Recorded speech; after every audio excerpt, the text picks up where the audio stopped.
নমস্কাৰ আপোনালোকক RM education চেনেলটোলৈ সকলোকে স্বাগতম জনাইছোঁ। আজি আমি ADRE গ্ৰেড 4ৰ নিউ আপডেট 2025 চনৰ লো কাট অফ মাৰ্ক কিমান আহিব পাৰে, 50 পৰা 60 প্লাছ ভিতৰত হয়তো ভাইবালে আপোনালোকক মাতিব পাৰে। লিষ্টৰ নাম আপোনালোকৰ আহিবনে নাহে সেইখিনি বিষয়ে আজি আমি এইটো ভিডিঅ'ৰ যোগেদি আপোনালোকে গম পাব। লগতে যদি আপোনালোকে চেনেলটোলৈ নতুনকৈ আহিছে তেন্তে চেনেলটো আপোনালোকে সাবস্ক্ৰাইব, লাইক, শ্বেয়াৰ কৰিবলৈ নাপাহৰিব, কাৰণ এনে ধৰণৰ আপডেট আপোনালোকে এইটো চেনেলৰ যোগেদি পাই থাকিব। আৰু ভিডিঅ'টো স্কিপ নকৰিব, স্কিপ কৰিলে হয়তো আপোনালোকে গম নাপাব। সেইকাৰণে আমি দেৰি নকৰি ভিডিঅ'টো আৰম্ভ কৰোঁ। আপোনালোকে হয়তো বেকগ্ৰাউণ্ডত হুলস্থুলৰ মাত শুনিব পাৰে। আপোনালোকে সেইখিনি গুৰুত্ব নিদি ভইচটোলৈ গুৰুত্ব দি আপোনালোকে ভিডিঅ'টো চাই যেন। যিসকলে হয়তো ADRE গ্ৰেড 4ৰ যি এক্সাম দিছিল তেওঁলোকে ভিডিঅ'টো লাষ্টলৈকে চাই থাকিব, কাৰণ ভিডিঅ'টো স্কিপ কৰিলে হয়তো আপোনালোকে গম নাপাব পাৰে। ADRE গ্ৰেড 4ৰ এইবাৰ বহুত লো কাট অফ মাৰ্ক আহিব পাৰে, কাৰণ যোৱাবাৰ বেছিকৈ আহিছিলে কাট অফ মাৰ্ক। আপোনালোকে হয়তো গম পাইছে যোৱাবাৰ কি আছিল, নেগেটিভ মাৰ্ক নাছিল।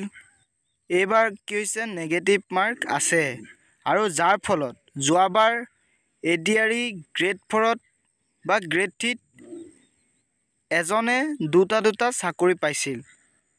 এইবাৰ অভাৰলেপিং নহয়, এইবাৰ এজনে এটাহে চাকৰি পাব, দুটাকে নাপায়। যদি দুটাত তেওঁ চিলেক্টেড হয় তেতিয়া তেওঁক লটাৰী চিষ্টেমত তেখেতক দিব, আৰু এইবাৰ হয়তো আপোনালোকে চাকৰি পোৱাটো নিশ্চিত। এজনে এটাই পাব, বেছিকৈ নাপায়। লগতে কাট অফ মাৰ্ক কিমান আহিব পাৰে। যোৱাবাৰ কি হৈছিল, কাট অফ হয়তো বেছিকৈ গৈছিল। এইবাৰ প্ৰায় 60 বা 50, 70 তেনেকুৱা আশে পাশে কাট অফ আপোনালোকৰ থাকিব পাৰে। হাইষ্ট কাট অফ প্ৰায় 80 নাইবা 90 তেনেকৈ কাট অফ এটা থাকিব পাৰে। হাইষ্ট কাট অফ হয়তো তাৰ তলতো থাকিব পাৰে, হয়তো তাৰ ওপৰতো থাকিব পাৰে। সেইকাৰণে আপোনালোকে চিন্তা কৰিবলৈ প্ৰয়োজন নাই। যিসকলে ADRE গ্ৰেড 4 দিছিল, যিসকলে MA বা BA পাছ কৰিছিল, তেওঁলোকেতো কেঞ্চেল হ'ব সেইটো নিশ্চিত। যদি তেওঁলোকে এমপ্লয়মেণ্ট এক্সচেঞ্জত যদি তেওঁলোকে নামভৰ্তি কৰা নাছিল, আৰু তেওঁলোকে ADRE গ্ৰেড 4ত তেওঁলোকে চাকৰি নাপায়, কাৰণ তেওঁলোকে MA আৰু BA পাছ কৰি থৈছে অলৰেডি, কিন্তু তেওঁলোকে আপডেট দিয়া নাছিল। সেইকাৰণে তেওঁলোকক সেইটো চাকৰিৰ কাৰণে যোগ্যতা নহয় বুলি চৰকাৰে সেইটো নিউজতে হওক বা চেনেলবোৰত হয়তো আপোনালোকে শুনিছেই, তেনেকৈ কৰিব। আৰু ইমান ভয় খাবলৈ প্ৰয়োজন নাই। যদি আপোনালোকে নাম্বাৰ উঠাই থৈছে ADRE গ্ৰেড 4ৰ যি এক্সামটোত, যদি আপোনালোকে যদি 100ৰ ভিতৰত প্ৰায় 90 বা 95 তেনেকৈ যদি লিখি থৈছে, হয়তো আপোনালোকৰ নাম নিশ্চয় আহিব। চিন্তা কৰিবলৈ প্ৰয়োজন নাই।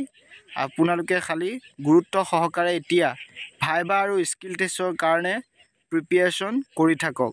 যদি আপোনালোকে প্ৰিপেৰেশ্যন নকৰে, হয়তো আপোনালোকে এটা পোষ্টৰ কাৰণে দুটাকে চিলেক্ট কৰিব। যদি আপুনি প্ৰেক্টিছ নকৰে, তেতিয়া সেই চাকৰিটো হয়তো আপোনালোকে নাপাব পাৰে, আনজনে সেই চাকৰিটো লৈ ল'ব। সেইকাৰণে আপোনালোকে এতিয়াৰ পৰাই প্ৰিপেৰেশ্যন কৰিবলৈ আৰম্ভ কৰক। বুজি পাইছেনে?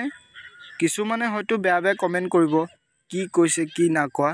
হয়তো আপোনালোকে বেকগ্ৰাউণ্ডত বহুতো হুলস্থুল শুনিব পাৰিছে আৰু সেয়েহে আজি ভিডিঅ'টো ইমানতে সমাপ্ত কৰিলোঁ। কেনে পালে? যদি ভাল লাগিছে চেনেলটো ছাবস্ক্ৰাইব, লাইক, শ্বেয়াৰ কৰিবলৈ নাপাহৰিব আৰু এনেধৰণৰ আপডেট আপোনালোকে এইটো চেনেলৰ যোগেদি পাই থাকিব। মই এতিয়া প্ৰায় পথাৰৰ মাজত আছোঁ কাৰণ হুলস্থুল পৰিৱেশ হৈ আছে যে সেইকাৰণে ভিডিঅ'টো তাৰ পৰাই প্ৰস্তুত কৰিছোঁ। আপোনালোকে বেয়া নাপাব আৰু বেয়াকৈ কমেণ্ট নকৰিব। ভিডিঅ'টো চোৱাৰ বাবে সকলোকে ধন্যবাদ জনালোঁ।